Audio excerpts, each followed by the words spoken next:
नमस्कार साथियों।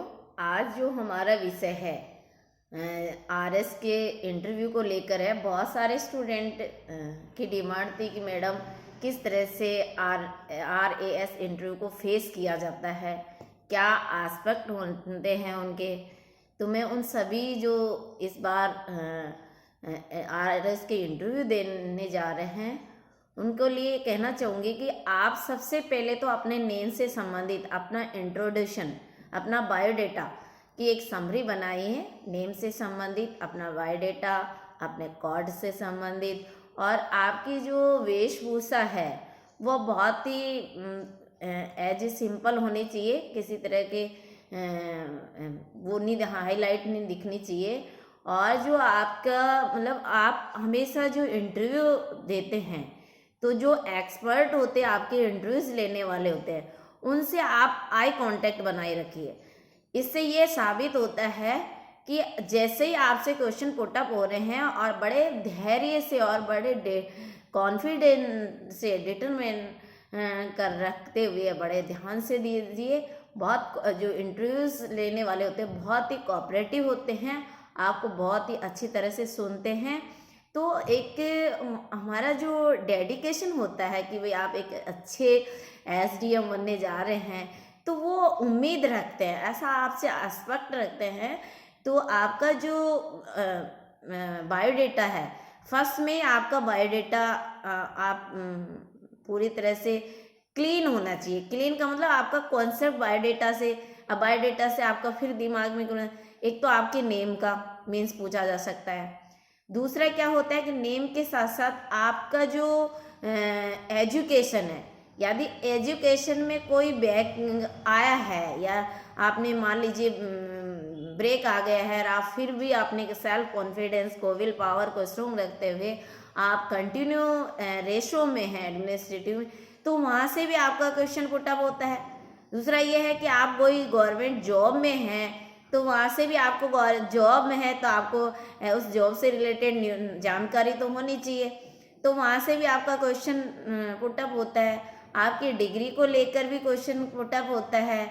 मान लीजिए मैं टीचर्स हूँ और मुझे आरएस बनना है, तो मैं आरएस के इंटरव्यू के लिए फेस कर रही हूँ, तो एज ए सिंपल और से मुझसे आप टीचर हैं तो आप इस लाइन में क्यों ना आना चाह रही हो, बहुत अच्छा स्कोप है, टीचर में बहुत रेस्पेक्ट है। तो इसका भी एक बहुत ही एक कहते हैं ना स्मार्ट जवाब होना चाहिए। और आपने पीएचडी, आपका तो प्रोफेशनल है, तो एक मतलब जो आपका आंसर देने का जो एक एटीट्यूड है वो बहुत ही सॉफ्ट होना चाहिए, ठीक है ना। तो ये आपकी जॉब है। और जॉब से एसआई क्यों आया है, एसआईआरटी क्या है, एनसीईआरटी क्या है, आज जो स्मार्ट वर्क चाहिए, स्माइल क्या है। जैसे मेरे टीचिंग से रिलेटेड जो भी टीचर्स इंटरव्यू फेस करेंगे तो स्माइल प्रोजेक्ट क्या है। अभी जो नए नए इनिशिएटिव आ रहे हैं, नए नए एजुकेशन पे नवाचार आ रहे हैं, उनकी भी आपको फुल प्लेस नॉलेज होनी चाहिए। और आपका इंटरव्यू का मतलब है कि आप उस पोस्ट में पूरी तरह से नॉलेज रखते हैं। आप कितना परफेक्शन, एक अच्छे एडमिनिस्ट्रेटिव बनकर आप कितना परफेक्शन दे सकते हैं, आप पब्लिक को किस तरह सेटिस्फाइड कर सकते हैं आपके हुनर के माध्यम से, केवल बातों के माध्यम से ही नहीं। तो ये चीज़ आपको आपके सब्जेक्ट की नॉलेज है, जब भी तो आप सेलेक्ट हुए हैं। आप में जो टैलेंट है तभी तो आप सेलेक्ट हुए हैं। अब तो आप किस तरह से आप अपने एक्सपीरियंस को अपने एक एज ए मजिस्ट्रेट के रूप में किस तरह से आप प्रैक्टिकल में यूज में लेंगे, वो चीज़ आपसे वहाँ पूछी जाएगी। और बतौर आपका कोई मान लीजिए तो आपको नहीं आ रहा है तो कोई डाउट नहीं है, आप सॉरी कहना नहीं भूलिए। मतलब तुक्के नहीं लगाए। इंटरव्यूज में किसी प्रकार का कोई मतलब वायरस नहीं होना चाहिए आपके दिमाग में, झूठ नहीं होना चाहिए, किसी तरह की कोई लाग लपेट नहीं होनी चाहिए। फ्रिक्वेंटली जवाब देना है और नहीं आता है तो दैट्स ऑल, परफेक्शन तो नहीं है तो दैट्स सॉरी। तो इस तरह से जितना आपने जितने इंटरव्यूज में आप वो करेंगे, और बिल्कुल आप एज ए नॉर्मल तरीके से, आप जब टीचर हैं, मान लीजिए मैं टीचर हूँ, इतने बच्चों को एक क्लास में 60 बच्चे तो होते ही हैं, उनको मैं डील कर सकती हूँ। तो वही क्यों नहीं हम एक 5 मेंबर्स को डील क्यों नहीं कर सकते? ठीक है, आपका विल पावर ही देखा जाता है, आपका कॉन्फिडेंस ही देखा जाता है। आप इस तरह से एक मजिस्ट्रेट की भूमिका जाकर आप पब्लिक को सेवा देंगे, वो चीज़ आपकी देखी जाती है। कई बार तो इतना कोऑपरेटिव होते हैं वो लोग कि आपके जवाब से बड़े खुश होके और बड़ा पोलाइटी व्यवहार करते हैं।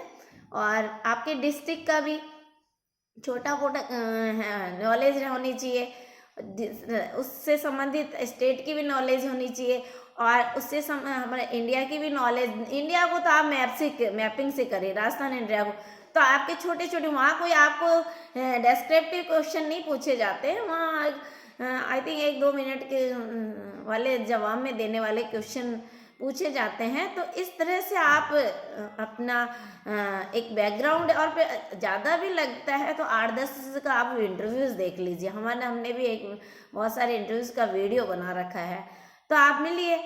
आप और ड्रेस बहुत सिंपल पहनिए और बहुत अच्छा लगता है। देखिए, जब हम पूरी प्रिपरेशन के साथ तैयार होकर जाते हैं, तब आपके जो सफलता में और 4 चांद लग जाते हैं। तो आई होप, मैं आप सभी को मेरी ओर से बहुत ढेर सारी शुभकामनाएं देती हूँ, और एक अच्छे नागरिक बनकर, एक अच्छे मजिस्ट्रेट बनकर, रेवेन्यू बोर्ड में जो कमियां हैं मैंने देखी है, फेस की है, कोई मैटर से पे मैं रेवेन्यू को फेस कर रही हूँ, तो वो जो भी रेवेन्यू में प्रॉब्लम है, तो न्यू कमर्स आएंगे, न्यू मजिस्ट्रेट बनकर आएंगे, तो निश्चित रूप से वो कमियों को दूर करके एक अच्छे सोसाइटी में अपनी पहचान बनाएंगे। Thank you so much.